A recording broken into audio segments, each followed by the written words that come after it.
Bonjour, nous sommes aujourd'hui le mercredi 14 février 2024. Je vais étudier les effets de la conjonction entre Mars et Saturne dans le signe astrologique des Poissons, en astrologie mondiale et individuelle. Cette conjonction sera exacte le 10 avril 2024. L'astrologie est et a toujours été plurielle. Je vais présenter une méthode d'interprétation des conjonctions. C'est loin d'être la seule.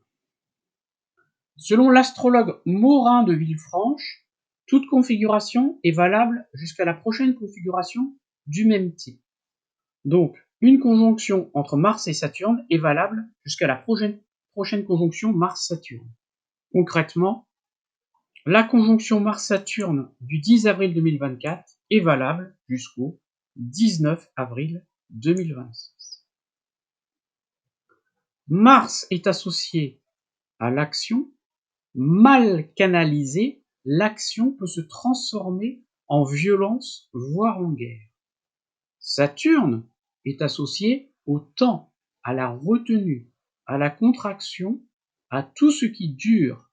Mal canalisé, Saturne frustre, se fige, parfois il casse.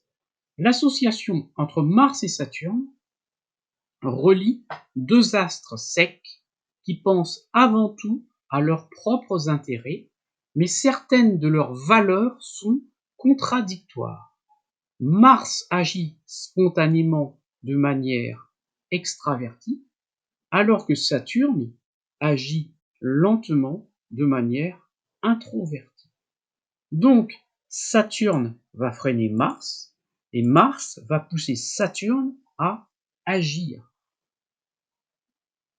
Cette configuration est particulièrement difficile pour toutes les négociations, tous les compromis. La conjonction du 10 avril 2024 aura lieu dans le signe astrologique des Poissons. Elle devrait faire évoluer les lois, car Jupiter, le significateur général des lois, gouverne le signe des Poissons. De manière Mars, brutale, et Saturne, durable. Les lois peuvent évoluer particulièrement vite et de manière imprévisible en ce moment, car Jupiter, le significateur général des lois, est dans le même signe qu'Uranus, jusqu'au 26 mai 2024. J'ai déjà fait une vidéo là-dessus, donc vous pourrez la voir dans les liens de la description, en bas de la vidéo. Depuis 1789, on a eu 10 conjonctions Mars-Saturne dans le signe des Poissons, depuis 1789. La conjonction de 2024, c'est la 11e. Or, un signe astrologique compte 30 degrés. Chaque partie de chaque signe est divisée en 10 degrés, et cela s'appelle un décan. Le premier décan du signe du Poisson est gouverné par Saturne, le deuxième décan du signe du Poisson par Jupiter, et le troisième par Mars. La conjonction entre Mars et Saturne en Poisson aura lieu dans le deuxième décan du signe des Poissons, ici. Donc dans un décan lié à Jupiter, ce qui peut amplifier la probabilité de changement de loi. Donc depuis 1789, on l'a vu, on a eu 10 conjonctions Mars-Saturne, mais on en a eu seulement 4 dans le deuxième décan du signe des Poissons, donc dans le même décan que celle qui va se produire en avril 2024. On va étudier ces conjonctions en astrologie mondiale pour essayer d'anticiper ce qu'il peut se produire. Pour la France, là, ici, j'ai donc été rigoureux, j'ai mis toutes les conjonctions entre Mars et Saturne dans le deuxième décan du signe des Poissons de 1789 à 2024. il n'y en a pas d'autres. La première donc a eu lieu, donc, alors le tableau est assez facile à lire, hein. Là, concrètement, j'ai mis ici le degré de la conjonction, la date de la conjonction est ici, 26 mars 1789, et cette conjonction débute là, c'est marqué début, et elle se termine ici, le 5 avril 1791. Donc on a eu 1, 2, 3, 4 conjonctions depuis 1789, et là, en avril, on aura la cinquième. Concrètement, que s'est-il produit? Au cours de cette conjonction, du 26 mars 1789 au 5 avril 1791, cette conjonction entre Mars et Saturne est en analogie avec le début de la Révolution française de 1789. Changement de loi, on a eu l'abolition des privilèges. Donc ça, c'est vraiment quelque chose qui a beaucoup marqué. Mais aussi au niveau de la France, la création de départements. En effet, un département, cela marque de nouvelles frontières. Les frontières sont liées à Saturne, et Mars marque un nouveau découpage du territoire. Donc l'abolition des privilèges et la création de départements sont des lois qui ont marqué la France de manière durable. Deuxième conjonction, celle du 22 mai 1847, dans le deuxième décan, Poisson. Cette conjonction est aussi en analogie avec une révolution, celle de 1848.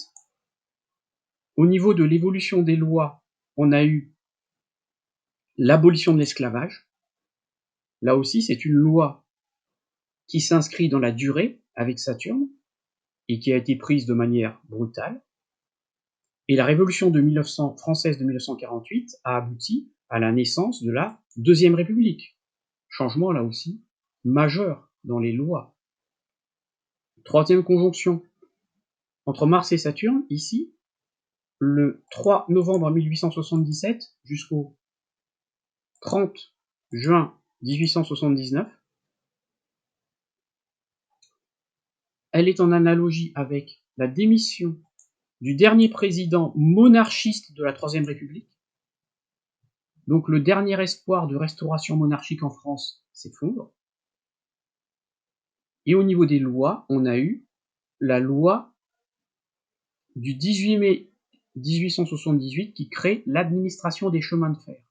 Et les chemins de fer, c'est tout à fait lié à Mars et Saturne. Pour faire un chemin de fer, Mars, il faut creuser, et Saturne de manière durable. Et un chemin de fer, ça marque de manière durable le territoire français.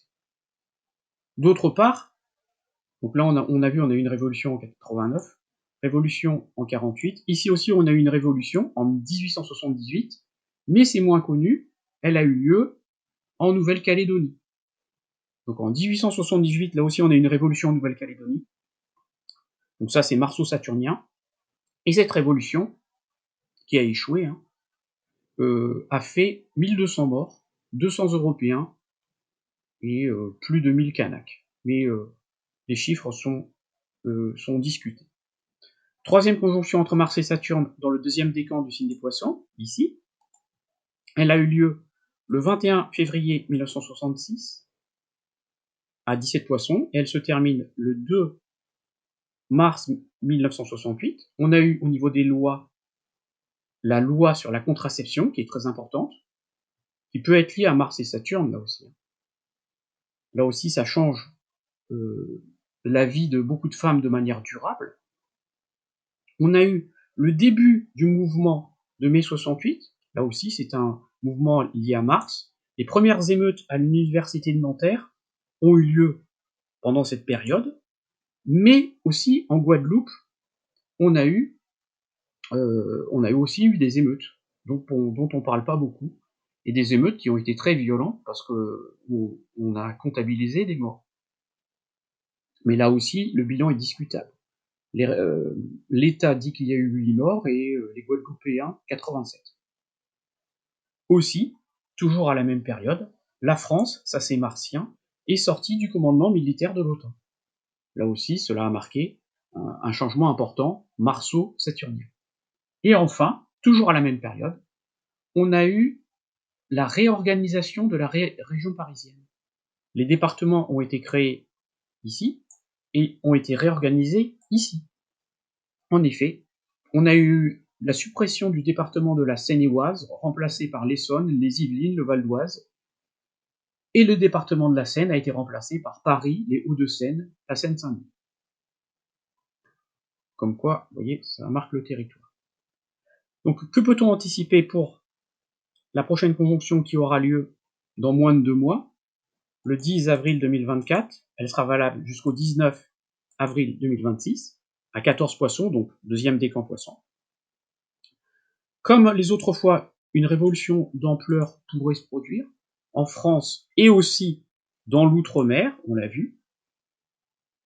2 nouvelles lois peuvent être votées. Ça, c'est en hypothèse haute. Et en hypothèse basse, on aurait seulement, entre guillemets, un mouvement de type mai 68, comme dans la dernière conjonction Mars-Saturne en Poisson. Donc au niveau de l'outre-mer, bien sûr, il faut surveiller la Nouvelle-Calédonie, la Guadeloupe, et bien sûr, on en parle beaucoup en ce moment, ça a déjà commencé, l'île de Mayotte, où la situation est explosive. Alors, dernière chose sur la France, si on peut comparer 1789 et 2024, le point commun, c'est que dans les deux cas, on a Pluton en Verseau. Donc Pluton marque un changement radical. Et au niveau de la révolution de 1789, c'est la France qui est le moteur d'une révolution qui s'étend à l'Europe. Alors qu'en 1848, c'est beaucoup moins vrai. 1848, si vous voulez, le point commun au niveau astrologique, c'est Neptune, puisque Neptune est en Poisson en 1848 et il l'est en 2024. Là, on a une révolution qui est plus européenne, on appelle ça le printemps des peuples. Et le premier endroit où s'est déroulée une révolution, ce n'est pas la France, mais la Sicile. Donc on va peut-être avoir un mix entre 2024 et 2026, donc du 10 avril 2024 au 19 avril 2026, entre la révolution de 1789, Pluton en Verseau, comme en 2024, et celle de 1848, Neptune en Poisson, comme en 2024. Donc voilà. Et s'il n'y avait que cette conjonction Mars-Saturne, ce n'est pas suffisant. En effet, j'ai crotté au niveau astrologique. Ah oui, le président, notre cher président, a parfois eu une vision, une anticipation du futur. Il a écrit un bouquin Révolution juste avant sa première élection. Donc peut-être que c'est une écriture prémonitoire. Et oui, l'éclipse de soleil sera très importante. L'éclipse du soleil du 8 avril 2024, pourquoi à Paris, j'ai mis l'éclipse à Paris, parce que on voit ici Mars et Saturne, en fait, elle se produit le 8 avril 2024, alors que la conjonction exacte Mars-Saturne a lieu le 10 avril. Donc Mars va rencontrer en conjonction à Saturne juste après l'éclipse. Mais dans cette éclipse, on voit aussi la conjonction entre Jupiter et Uranus. Donc l'éclipse va permettre à la conjonction Mars-Saturne d'agir, mais également à la conjonction Jupiter-Uranus. Là aussi, voir ma vidéo qui sera dans les liens de la description. Alors, pour aller plus loin, et bien sûr, Pluton en Verseau. Mais là aussi, j'ai fait une vidéo là-dessus, vous pourrez aller voir. Pour aller plus loin, j'ai étudié toutes les éclipses de soleil situées dans le deuxième décan du Bélier, de 1940 à 2024, pour essayer d'anticiper qu'est-ce qu'il peut se produire. Là, pour les éclipses, là c'est pareil, il y a 19 ans entre les éclipses, c'est ce qui s'appelle le cycle de Méton, regardez, 1940, 1959, 78, 1986, 2005 et 2024. Donc l'éclipse ici a lieu, la première, le 7 avril 1940, il y a le degré, et elle dure jusqu'au 1er octobre 1940. Une éclipse dans le signe du Bélier, le Bélier est gouverné par Mars, donc on voit que cette éclipse qui sera active, donc on l'étudie pour essayer d'anticiper ce qui va arriver Donc du 7 avril au 1940 au 1er octobre 1940, on a eu comme événement martien le passage de l'Europe de l'Ouest sous domination militaire nazie. Ça a été violent, brutal, ça a surpris tout le monde. Ensuite, comme événement martien toujours, deuxième éclipse du 8 avril 1959, valable jusqu'au 2 octobre 1959, le discours sur l'autodétermination durant la guerre d'Algérie du général de Gaulle, et suite à ce discours, la France a renoncé à l'Algérie. Ensuite, ça c'est moins marquant, hein. Cette période est la moins marquante de toutes. Du 9 avril 1978 au 2 octobre 1978, on a eu l'intervention franco-belge à Colvézi. Bon, ça c'est la période la moins marquante. Celle-là est marquante en revanche. Du 9 avril 1986 au 3 octobre 1986, on a eu comme événement martien une explosion à Tchernobyl, en Ukraine, qui a provoqué un nuage sur l'Europe, un nuage radioactif. Là aussi, on a eu un événement soudain. Et enfin, très important, aussi, du 8 avril 2025 au 3 octobre 2025, on a eu le nom des Français et des Néerlandais. En effet, les Français et les Néerlandais ont voté majoritairement non à la Constitution pour l'Europe. Ce choix démocratique n'a pas été respecté par les dirigeants européens, puisqu'ils ont adopté en 2007 le traité de Lisbonne, qui reprend les principaux éléments de ce projet de constitution. Donc, qu'est-ce qu'on peut anticiper du 8 avril 2024 au 2 octobre 2024, avec cette éclipse dans le deuxième décan du signe du Bélier, donc décan signe martien, une révolte contre l'UE, puisque pour justement analogie au nom franco-néerlandais qui n'a pas été respecté, hein, la parole des peuples n'a pas été respectée, et un tournant dans la guerre d'Ukraine. En effet, comme en 1986, ce qu'il se passe en Ukraine menace l'Europe de l'Ouest. Donc ça, c'était pour la France, l'Europe et l'Union européenne. Maintenant, on va voir pour les États-Unis. Ici, toujours le même principe. Hein. Alors, pour la conjonction Mars-Saturne dans le deuxième décan du signe des Poissons, qui a eu lieu le 26 mars 1789 aux États-Unis, très important, évolution des lois, qu'est-ce qu'on a eu? Puisque c'est en Poisson, hein, Jupiter met des Poissons, c'est pour ça que je dis évolution des lois. Première réunion de la Cour suprême des États-Unis, la Cour suprême des États-Unis, dont on parle beaucoup en ce moment, puisqu'elle doit valider ou pas la possibilité pour Trump de se présenter à la présidentielle. Donc en 1789, elle comptait 6 membres, tous nommés à vie par le président, et c'est très important puisque la Cour suprême peut invalider des lois. Là aussi, on a bien la symbolique marso-saturnienne. On a aussi eu l'investiture du premier président des États-Unis, George Washington. Deuxième conjonction entre Mars et Saturne, 22 mai 1847 jusqu'au 25 mai 1849. On a eu la ruée vers l'or. Alors là, c'est marso-saturnien parce que pour Mars, il faut creuser, et Saturne en profondeur. Et enfin, comme Saturne est le significateur général des frontières, on a eu le Rio Grande qui est devenu la nouvelle frontière entre les États-Unis et le Mexique suite à une guerre, Mars. Bon, pendant cette période, j'ai rien trouvé. Hein. Parfois, on trouve pas toujours. Hein, faut être honnête. En revanche, dans cette période-là, donc du 21 février 1966 au 2 mars 1968, là j'ai trouvé des choses. On a eu des violentes émeutes à Détroit, la création du Black Panther Party, donc parti politique qui prône la violence, Mars, de manière durable pour que les Noirs aient davantage de considération. Et on a surtout eu le tournant de la guerre du Vietnam, Mars, aussi, Saturne, quelque chose de brutal, car durant cette période s'est produite l'offensive du Tet. Et l'offensive du Tet au Vietnam, c'est le tournant de la guerre du Vietnam, car juste après cette offensive, même si les Américains ont gagné, en fait, cette offensive a marqué le début du désengagement militaire des États-Unis. Peu à peu, les politiques ont décidé de se désengager, malgré la victoire militaire. Parce que le pays était en fait très difficile à contrôler, tout simplement. Que peut-on anticiper aux États-Unis pour la période actuelle, donc qui va aller du 10 avril 2024 au 19 avril 2026?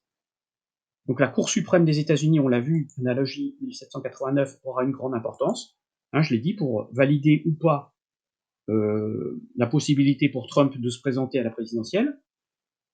On peut aussi envisager une réforme de cette Cour constitutionnelle parce que, en fait, un nombre restreint de personnes nommées à vie ont quand même un pouvoir démesuré. Et ça cadre mal quand même avec des institutions démocratiques.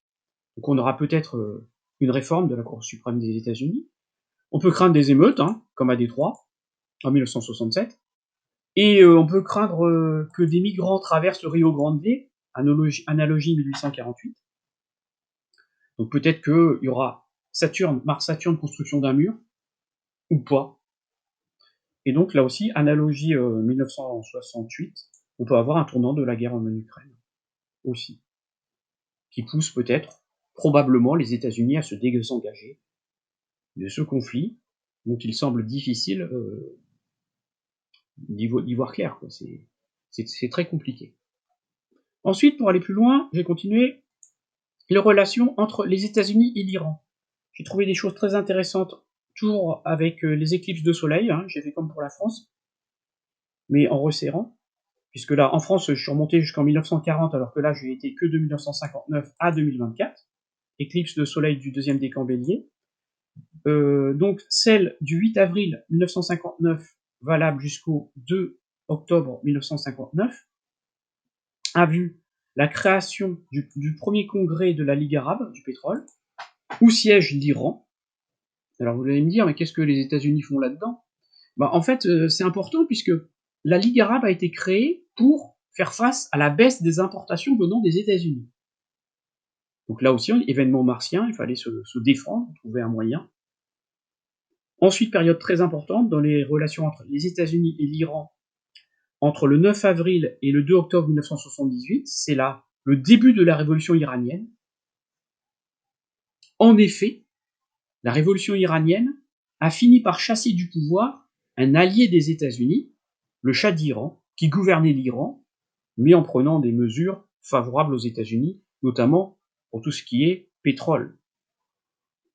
Ensuite, troisième période, de avril à octobre 1986, c'est l'Iran Gate.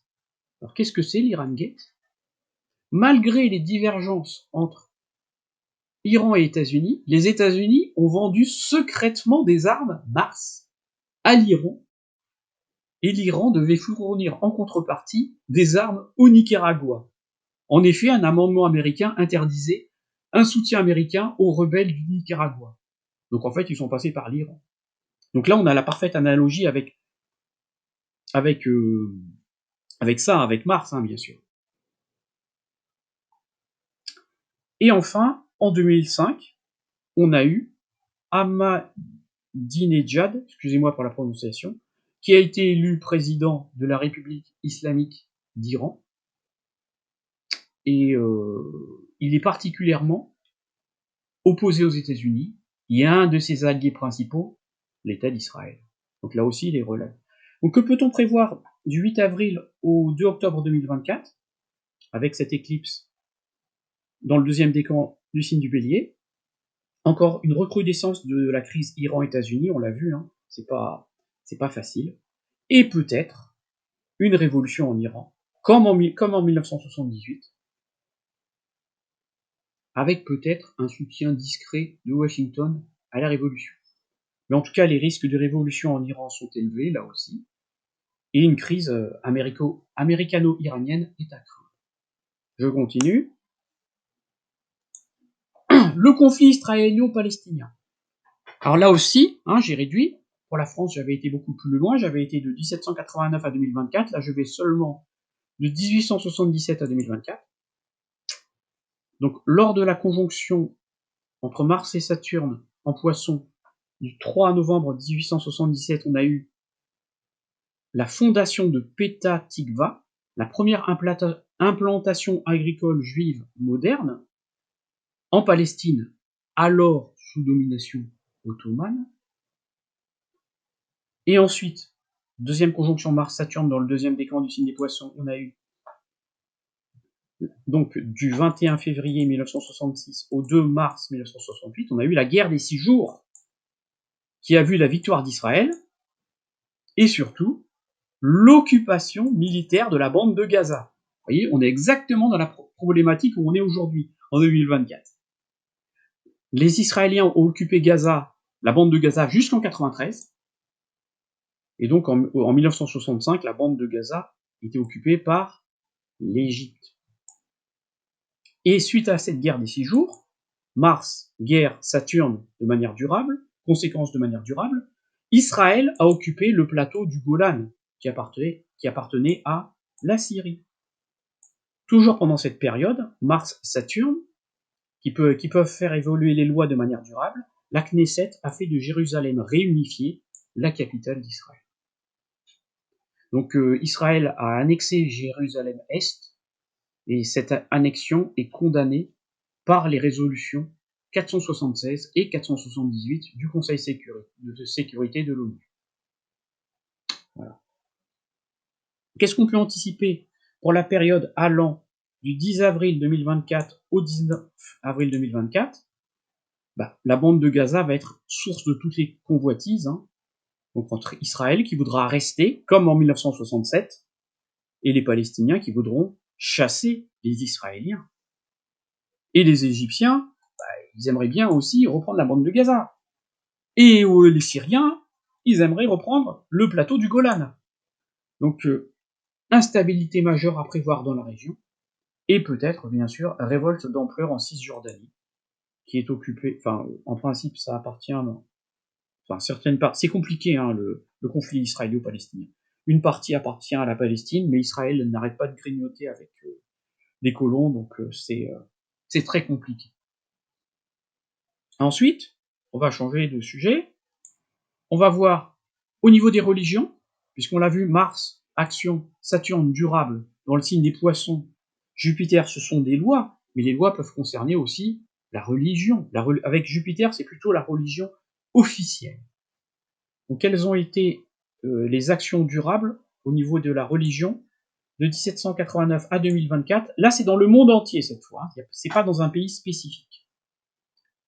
Donc, pour la conjonction Mars-Saturne du 26 mars 1789, on a eu en France l'Assemblée constituante qui a exigé un serment de fidélité du clergé à la constitution civile du clergé, ce qui marque un début de guerre de religion pendant la Révolution française. Ensuite, pendant la deuxième conjonction Mars-Saturne, on a eu la naissance du spiritualisme moderne. Pour ceux que ça intéresse, c'est avec les sœurs Fox. Vous chercherez sur Internet, vous mettez sœurs Fox, vous verrez l'histoire. Et aussi la publication du manifeste du Parti communiste à Londres. Alors là, vous allez me dire, mais qu'est-ce qu'il fait ? Le Parti communiste, c'est pas lié à la religion. En quelque sorte, pourtant, je suis pas d'accord avec ça, puisque si on réfléchit bien, le communisme, c'est une idéologie qui pourrait tout à fait s'apparenter à une forme de religion. Le matérialisme, mais sans Dieu. C'est pour ça que, en fait, les conjonctions Mars-Saturne dans le deuxième décan du signe des Poissons peuvent marquer des périodes importantes pour le communisme. Voilà. Ensuite, troisième période, ici, à partir du 3 novembre 1877 au 30 juin 1879, on a eu la naissance de l'armée du salut pour aider les démunis. Donc on les aide matériellement, mais le but aussi, c'est de sauver leurs âmes à Londres. Donc il y a une aide matérielle avec l'armée du salut, Salvation Army en anglais, mais aussi le but, c'est qu'il y a un but spirituel, sauver leurs âmes. Et aussi la naissance de Science chrétienne à Boston. Ça, c'est un mouvement qui n'est pas très connu en France. En effet, la guérisseuse américaine Mary Baker Eddy a créé Science chrétienne, C'est un système, c'est très intéressant, vous pouvez aller chercher là aussi sur internet, hein, je vous encourage, c'est très intéressant ce qu'elle a fait. Mary Baker Eddy, c'est un système métaphysique et scientifique de guérison établi sur les lois divines universelles. Et cela a rencontré un énorme succès, et on a aujourd'hui encore des églises de sciences chrétiennes qui existent dans le monde entier. Mais on n'en parle pas beaucoup. Enfin, toujours au niveau de la religion et de Mars-Saturne, de 66 à 68, on a eu la révolution culturelle en Chine, hein, c'est communiste, bien sûr. L'Albanie s'est proclamée premier État athée au monde. Encore une fois, vous voyez, c'est des dates importantes pour le communisme. En Inde, on a eu l'inauguration d'Auroville, hein, selon les principes de Sri Aurobindo.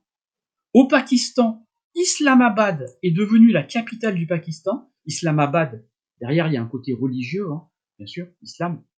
Islamabad, je crois que ça veut dire la ville de l'islam. Oui, ça doit être ça, la ville de l'islam.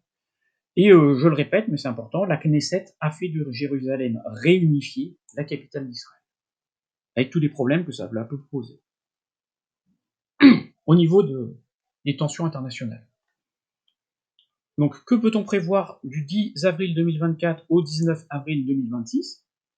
On peut prévoir des tensions religieuses, hein, bien sûr, très fortes, parce que Mars-Saturne, on l'a vu, peut engendrer ce type de tension, et la création de nouveaux mouvements liant écologie, spiritualité, pourquoi pas ésotérisme, et New Age, avec des dérives possibles. Ensuite, alors en cherchant sur cette conjonction Mars-Saturne, je suis tombé sur la ville de Montréal. Oui, la ville de Montréal, donc a été fondée le 17 mai 1642 à 7h30 à Montréal, donc au Québec, au Canada. Je sais qu'il y a quand même pas mal de personnes qui sont au Québec et au Canada qui regardent mes vidéos, donc voilà, c'est un petit coucou à tous ceux qui me suivent depuis là-bas. Alors, vous regardez dans ce thème astral, c'est le thème astral de la ville de Montréal, Mars en Poisson, Saturne en Poisson. Donc, vous voyez, le cycle Mars-Saturne est important dans la ville de Montréal. En effet, en octobre 1966, soit juste après une conjonction Mars-Saturne en Poisson, le premier métro de Montréal a été inauguré. Et on l'a déjà vu ça quand j'ai évoqué le cas de la France. Les chemins de fer sont liés à Mars creusé, Saturne dans le temps de manière durable. La conjonction Mars-Saturne du 10 avril 2024, qui sera valable jusqu'en 2026, va toucher, elle aura lieu à 14 Poissons, elle va toucher le Jupiter de la ville de Montréal. Donc en principe, c'est plutôt un événement bénéfique. Et en cherchant un peu sur internet, j'ai trouvé que normalement, si tout va bien, en 2025, Montréal va aménager la première rue éponge. Alors qu'est-ce que c'est une rue éponge ? Dans le but de limiter les pluies abondantes. Ça va se situer dans le quartier sud de Montréal. Donc là, on a toutes les analogies. Hein. Mars creusé, Saturne quelque chose de durable, et Poisson lié aux inondations. Donc la première rue éponge devrait être construite à Montréal en 2025. C'est en parfaite analogie à Mars-Saturne en Poisson, la ville de Montréal étant sensible à ce cycle, puisque Mars et Saturne sont en Poisson le jour de la fondation de Montréal. Au niveau individuel, alors pas de panique, hein. Même, on va voir le Delphine de Vigan, on peut regarder le thème en attendant. Pas de panique. Même si les planètes entre Mars et Saturne ont parfois mauvaise réputation, une personne née avec une conjonction entre Mars et Saturne en Poisson n'est pas condamnée à souffrir toute sa vie. Loin de là. La preuve, voilà, il y avait pas mal de thèmes, hein, il n'y en avait pas qu'un seul. J'ai trouvé celui-là. Alors, l'autrice française Delphine de Vigan, née le 1er mars 1966 à 14h35 à Boulogne-Billancourt, est née avec Mars et Saturne en Poisson maison.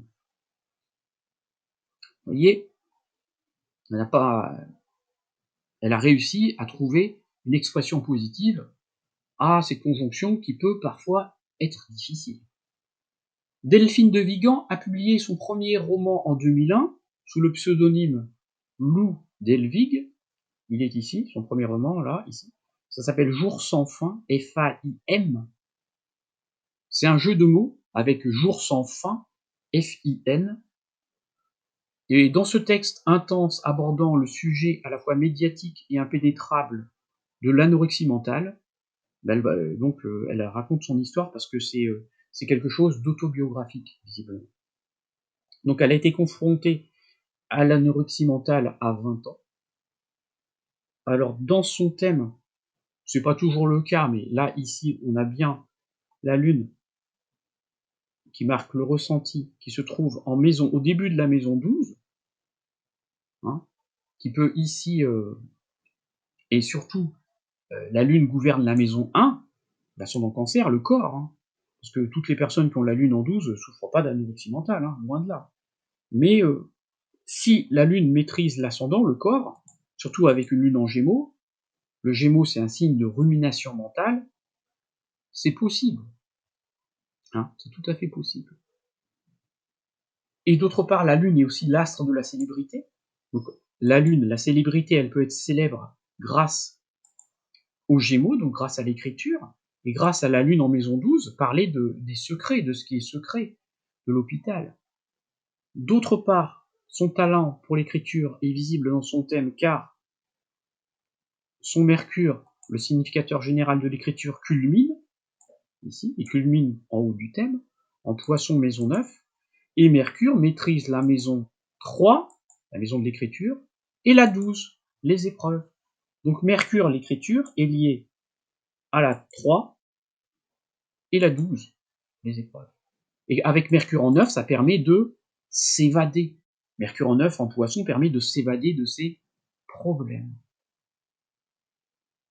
Dans son thème astral, je ne vais pas détailler, mais c'était juste pour vous montrer que avec Mars-Saturne, dans un thème astral, on peut avoir des expressions positives. Mars et Saturne, Mars se trouve dans le même signe que Mercure, donc Mars lui permet de réaliser, car Mars est une planète active, elle pense pas seulement à écrire, elle réalise avec Mars, Mars est une planète d'action, et Mars peut signer aussi la douleur. Donc Mercure-Mars, elle écrit sur les douleurs qu'elle a pu ressentir. Et ce Saturne, juste à côté, lui permet d'avoir la discipline nécessaire à la finalisation de son livre. Et on a un petit frein, parce que ce Mercure, l'écriture, reçoit un carré de la Lune, ici. Le carré Mercure-Lune peut marquer parfois des problèmes de concentration.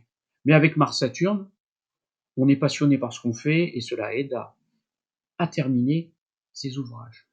Delphine de Vigan a également écrit le roman D'après une histoire vraie. Ce roman est paru en août 2015 aux éditions Jean-Claude Latte, et il a obtenu le prix Renaudot et le prix Goncourt des lycéens. Là, la célébrité par l'écriture, encore une fois, hein. On a la Lune en Gémeaux, signe intellectuel, mais aussi la Lune conjointe Jupiter. Jupiter, c'est la reconnaissance sociale. Jupiter en maison 11. Jupiter en maison 11 est particulièrement bien placé. C'est la maison de sa joie planétaire. Donc on a une reconnaissance sociale grâce à Mercure. Ensuite, les personnes, donc au niveau individuel, les plus touchées par la conjonction Mars-Saturne du 10 avril 2024 à 14 degrés du signe des Poissons, qui est valable jusqu'au 19 avril 2026, sont celles qui sont nées à partir de la date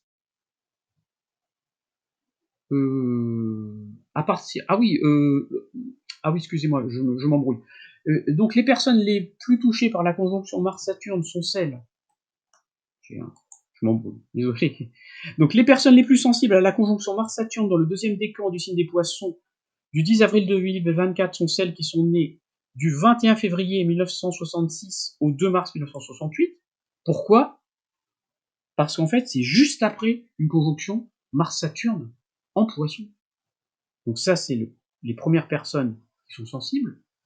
Ensuite, les deuxièmes personnes sensibilisées par cette conjonction sont les personnes qui sont nées avec Mars et Saturne simultanément dans le signe des Poissons. Donc là, j'ai marqué de 1936 à 2024.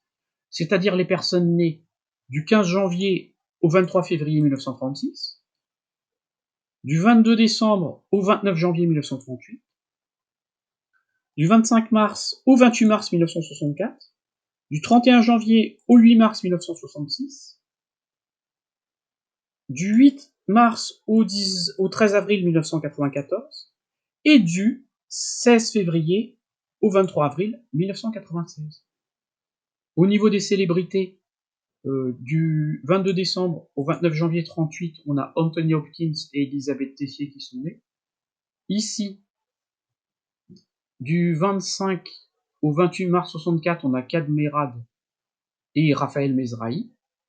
Du 31 janvier au 8 mars 1966, on a Cindy Crawford, Sophie Turner, qui joue dans Game of Thrones, Delphine de Vigan, Dieudonné, et ici, du 8 mars au 13 avril 1994, on a Ansel Elgort et Alain Fabien Delon.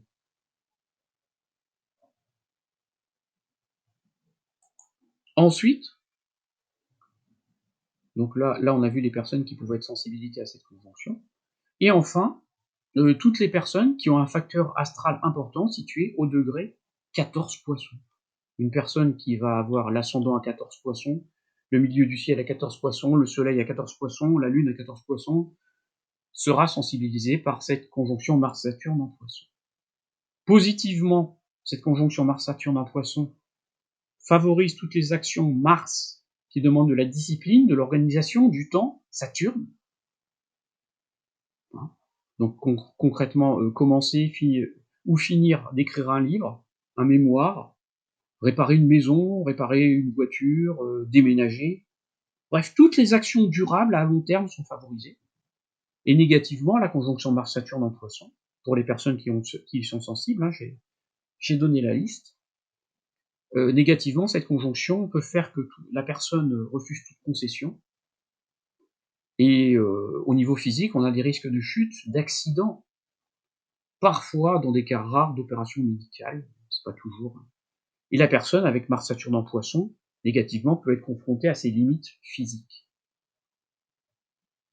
Au niveau mondial, les 4 jours qui semblent les plus critiques sont les 18, 19, 20 et 21 mai 2024. Donc les jours les plus critiques au niveau mondial sont les 18, 19, 20 et 21 mai 2024, car à ce moment-là, Mars sera conjoint au nœud lunaire vrai. Donc on aura tout. Hein. On aura Jupiter, Uranus en Taureau, Pluton en Verseau. On sera juste après la conjonction Mars-Saturne en Poisson. Et on aura en plus Mars conjoint nœud nord en Bélier, signe martial. Donc ces jours, donc les 18, 19, 20 et 21 mai 2024, le risque d'attentat et de soulèvement populaire ou de répression du pouvoir sera maximal.